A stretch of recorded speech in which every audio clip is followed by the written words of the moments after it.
Hey guys, Jennifer Waters. I'm here with Frankie Baerga for Street Smarts. Thank you guys so much. We've gotten lots of great feedback on these last 2 episodes. This is our last episode wrapping up. And what I promised you last time was I was going to talk about the 3 most effective things that you can do, the 3 most effective strikes, in my opinion, of what a woman can do to defend herself against a man in a situation where the bubble has been broken. It's been burst. You know, they're in tight, and now you've got to make some real hard decisions on what to do. So we already talked about one on episode 1, but more from a long range, like a further distance. One thing to keep in mind is that when you're in this position, you want your elbows down. You don't want your elbows out, okay? When your elbows are out to the side, there's really not a whole lot I can do. I'm leaving my whole entire body open. So keeping my elbows in here is a really good thing. If he's reaching around and grabbing me, I can create a little bit of space. From this position, there's 2 things I can do. I can reach back, grab the back of his head, jam my hand into his throat so I can control him. This can also allow me to control his head. So wherever his head goes, he goes. If I turn his head this way, he's going that way.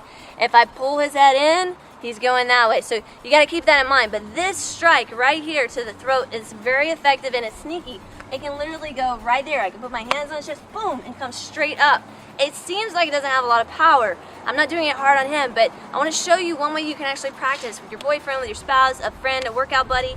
One thing that you can do is just have a person just hold their arm up just like this, kind of to keep it tense. And then what you're going to do is you're going to take and you're going to practice on taking your hand and going here and just smacking their arm here. You need to get used to what it feels like to hit flesh, right? You need to get that sensation in your head that it's okay to do that so that you'll react in the appropriate way, in the appropriate manner. Now, the next strike that I would highly recommend to keep in mind is you've got to remember that you've got not just your hands, but you've got your legs, you've got knees. Knees are super simple to do. I mean, we do them all the time. We walk up the stairs and we pick up our knees. So in this situation, if I'm in close, my hands are all tied up, I can utilize my knees.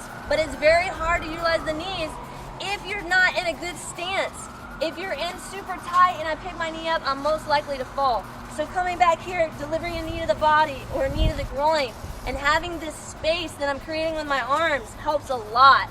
Okay, so utilizing those knee strikes, that's my second favorite option. The third one to keep in mind is that if your attacker cannot see what's going on, there's a greater chance of you being able to escape. Plus, we all know you could have just a little itty bitty bit of sand that goes in your eye and you immediately have a reaction. Your eyes start watering, all of your senses start firing, and there's pain. Well, any foreign object that enters into the eye will cause that pain sensation, which will stop a lot of other things from occurring. An attack that could possibly end your life could be stopped just by attacking the attacker's eyes. So here's some easy ways that you can focus on that. From this situation, if I don't want to use my fingers, I can actually just hammer fist his eye right here. You're not trying to punch them. Your hand is not as hard as his head. So you want to go here. All right, we're all used to doing this. You might have seen people, you know, wailing and screaming. Instead of hitting them on the chest, hit them in the eye. If you have something in your hand, that's even better. Just smack them right in the eye. The other thing that I wanted to talk to you about is that when you're in tight, let's say he's here, if I can get my hands in and I can get my thumb right here to his eye, so I take my thumb and I just find his face, I find his eye, I can control him just by putting my finger in his eye, by pushing him back, and by using that thumb. Now let's say you're in a situation where they just grabbed you all the way around, they're holding on to you, and you can't get your thumbs in.